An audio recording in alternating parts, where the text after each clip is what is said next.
Hello, in this video I will show you how to install ChatGPT Widget on TECNO Spark 20p.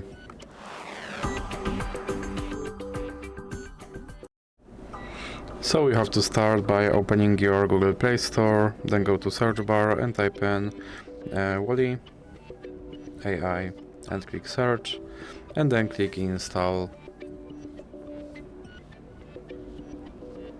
And now you can click open.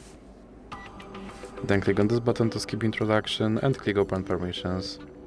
Now click here to allow this app to display over other apps, and then you can go back and click start. And as you can see right here, there's my ChatGPT widget, and I can open him and I can tell him to do something.